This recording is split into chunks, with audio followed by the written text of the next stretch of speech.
Welcome to another video. My name's Michael. I live on a Scepter 36-foot sailboat, and I've been cruising down the East Coast. I left in Toronto in October of 2022 and went all the way into the Bahamas. Now we're in Palm Beach and heading up towards Indiantown Marina. And in this video, we're going to take a look at Palm Beach and what it has to offer a person on a sailboat. We're going to talk a little bit about the history of it, and I'm going to show you something that someone else did to this beautiful, clear, crystal clear anchorage. What were they thinking? That's going to be a little later on in the video, but for now, let's get into the video. When I was in Miami, I thought for sure there couldn't be another place where there would be so many boats and so much boating activity. But Palm Beach blows that out of the water by far. I mean, look at this shot. There's just thousands of boats on their moorings and boats everywhere. And this Saturday afternoon that I cruised into Palm Beach, it was just beautiful because what happens is the Gulf Stream brings up water, crystal clear water from the Caribbean, from Bimini and the Bahamas. And it enters the entrance to Palm Beach here twice a day. So all of the murky water that stays inside the harbor here gets washed out to sea, and then fresh water comes in. So part of the day, the water is murky, and the rest of the day, the water is crystal clear. Now, just off the entrance to Palm Beach is Peanut Island, and this is a very famous little island. And people tend to go here on a Saturday, and they anchor, and they swim ashore, or boat ashore, and enjoy the beach. It's just a really beautiful place. And by far one of my favorite destinations here in Florida that I've ever been to.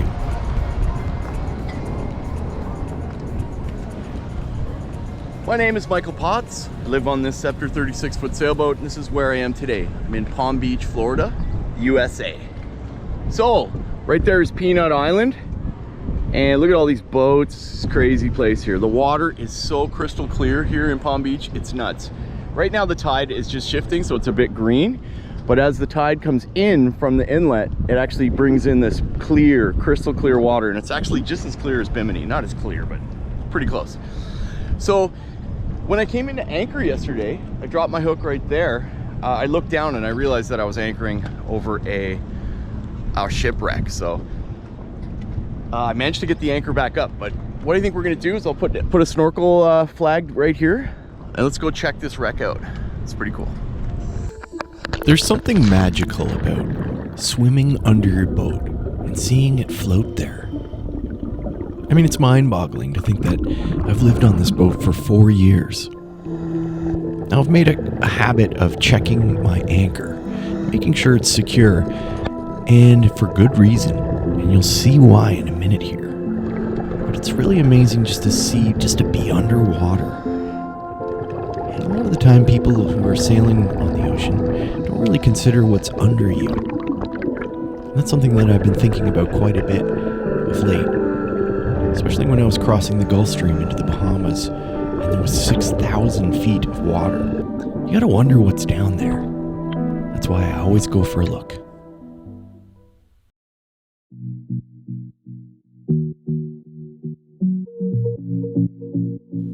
So I was out flying my DJI Mini 3 drone, taking a look at the anchorage here, trying to get some cool shots, and I came across this. Now, make a comment down below what you think this is, because at a first glance, it looks to me like an oil slick, or possibly sewage. Maybe this guy emptied his holding tank. Now, the day that I recorded this, I was convinced that what you're looking at right here is sewage. And you'll see as we go a little closer, you can actually see little bits of toilet paper and little floaties.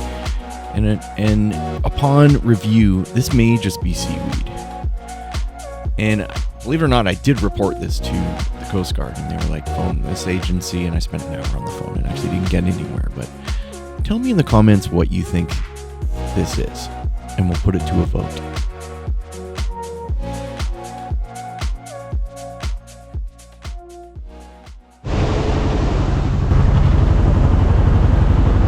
Wow, this is a busiest I've ever seen it. Look at this guy, look at these waves. Watch what it does to the boat here, watch this. This is what I'm talking about, dude. It's like really, like, oh my god. This is the busiest I've ever seen it anywhere, including Miami. It's just, it is Saturday afternoon. Look at the boats everywhere, people. Florida is truly the boating capital of the world. And look at this guy. He's just gonna knock us over as well. I mean, it looks like he may have slowed down a tiny bit. Yeah. Jesus, look at that boat right there. Look at this. People don't even care. Look at this. That guy could be having his breakfast downstairs. Wow. I don't know. Two of my favorite people in the world are power boaters. Barbara and Jesse. And I know they would be respectful. I know they would. They're like the nicest people in the world, literally.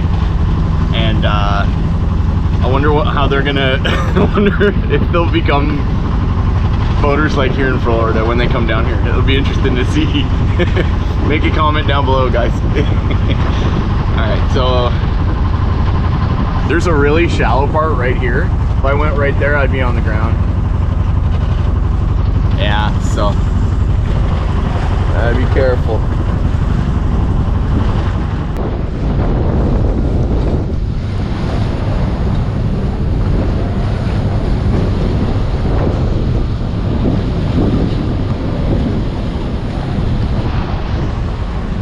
For those of you out there who are considering towing a dinghy,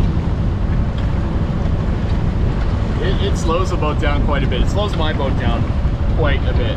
So find a way to lash it on deck, or you know, get a set of davits like I do, because it'll knock off a knot and a half, and that's a lot of speed. Like, this is the difference between 3.5 knots and 5 knots is actually pretty big. So if you have to, just let it out on a really long line and try to get the bow to be up, and it should be all right. But yeah, if you're doing long distance, a lot of people do it. You know, I always wondered why. A lot of those people have big diesel engines, but no, find a way to lash it onto the deck or put it on davits. I'm always striving to represent in these videos what it's really like to be out here. One of my subscribers said, Michael, you need to do less talking and more singing. So I'm just going to run this clip for exactly 60 seconds. So sit back, pretend you're on your own boat, and this is what it's like out here.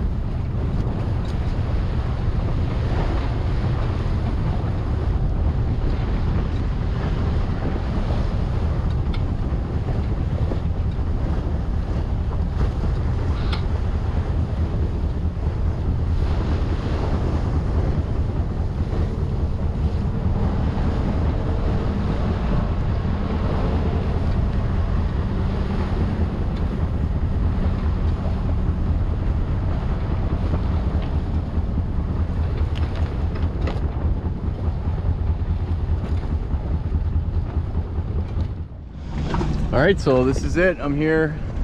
It's really clear water here, like Bimini. There's people everywhere, boats everywhere. I'm lucky I found an anchorage, place to anchor, because it's a little close to this guy. Should be all right. And there's a big cat on this side. Look at the size of that cat. Jesus, it's like a whole house sitting right there. Wow. So it's a pretty good spot. It's crazy. I can see my anchor. Look at this. Wow. It's a good place for an ocean shower, and I'm gonna do a little snorkeling, I think. The tide's pretty strong here, that's the thing. There's 3 knots of current, but we'll see.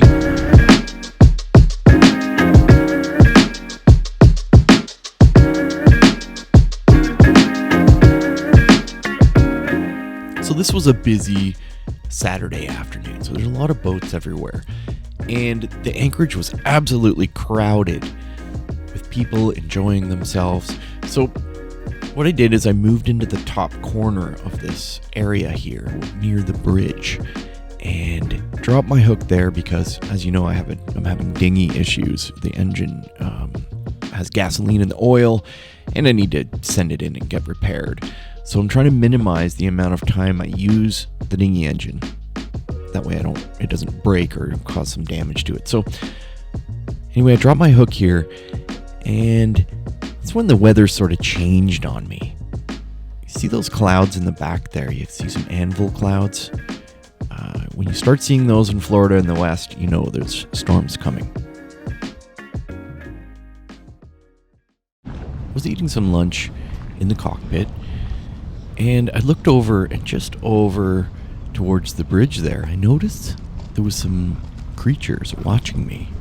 So I went over there and paid them a visit.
These crazy Florida storms. I thought I'd go for a walk in it.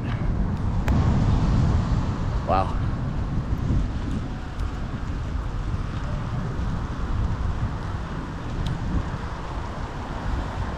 That's the one thing about sailing it. One thing about cruising down here in Florida is the storms. It's cool. It's like witnessing the mother nature. It's really awesome.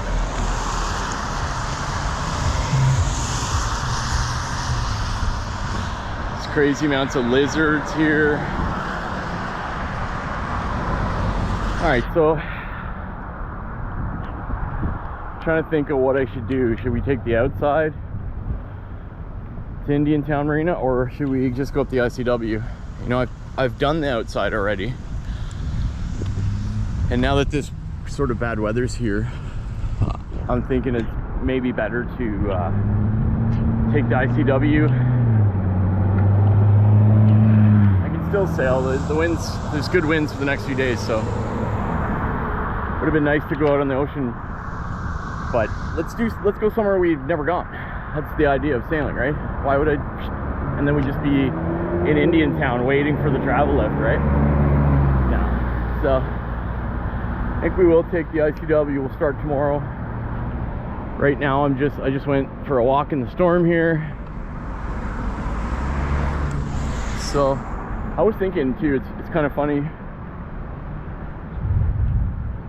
if you know the tracking software where they track your phone and they know where you are. It must be weird because half the time I'm in like the middle of a ocean somewhere. Or like I appear at a bridge and go to a store and then I'm like way out on the water. I guess they know, the algorithm knows that we're people that live on boats. Wow. It's pretty dense storm clouds over there. It's kind of passed over us. The wind's coming from this way. So we just barely missed it, which is good. See, there's all sun over there.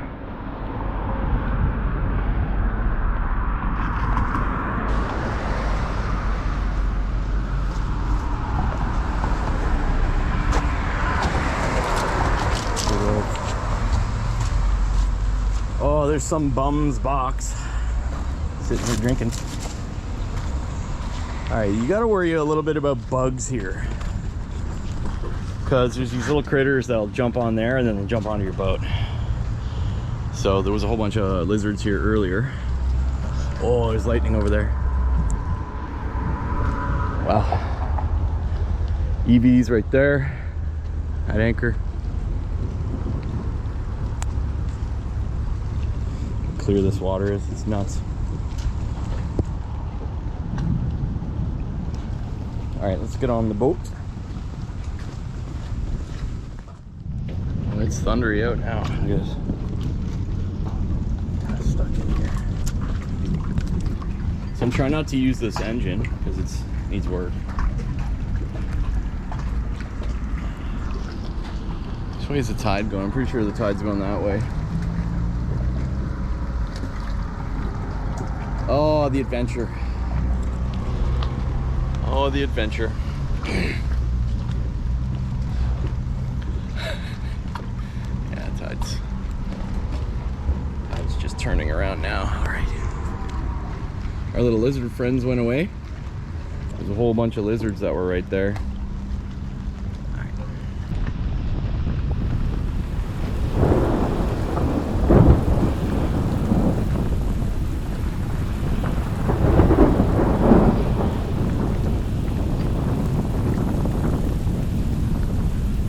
A lot of sailors choose not to be in Florida in the hurricane season, and in the Caribbean where your boat can get blown away at any time. It is possible for you to be there during the hurricane season. You're just taking a risk. Now let's talk about insurance. You could get insured during the hurricane season in Florida and in the Caribbean, obviously. It's just they have what's called a named storm policy, where in certain storms, a named storm voids your insurance policy. So you have no choice but to hunker down.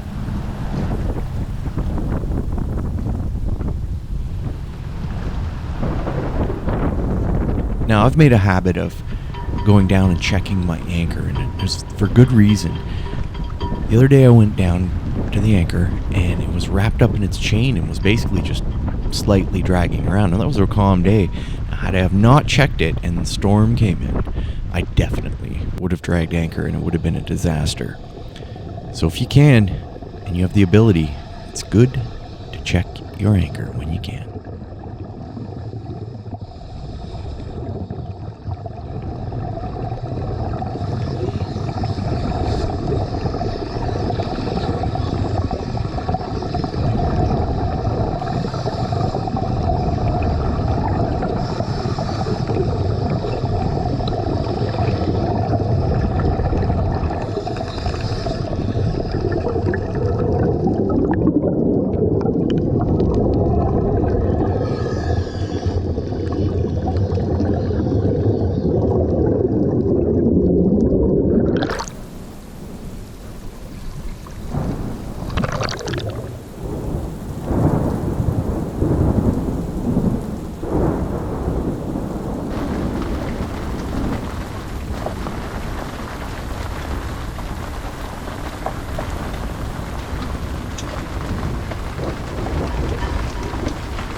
Later on that evening, it began to storm really violently, and the wind picked up. There was gusts into 40 knots.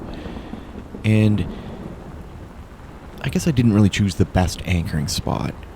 It was really close. Had the anchor dragged, I wouldn't have time to re-anchor. I would have slammed into some docks and boats. So I decided to move a little bit and reset the anchor, which kind of was a bad decision in a way, because I'd seen that the anchor was good. I'd visually inspected it that day, but something told me that I better re-anchor, and reset the hook and let out all the chain that I had, just in case.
Wow. So last night was a crazy storm. At one point I had to re-anchor, and it must have been 45 knot gusts. It's crazy. Anyway, we're in Palm Beach at the wrecks are all here. It's a good little dive spot. We've got to get under that bridge, head north towards Indian Town. That's the plan for today. See how far I can get. So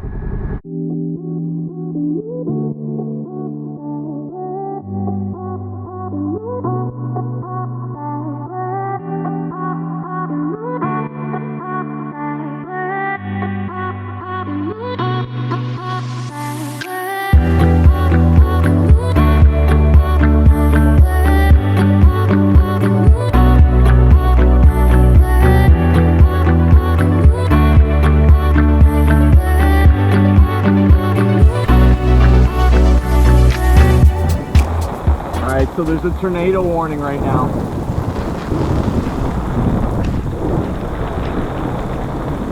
And I'm not sure what to do.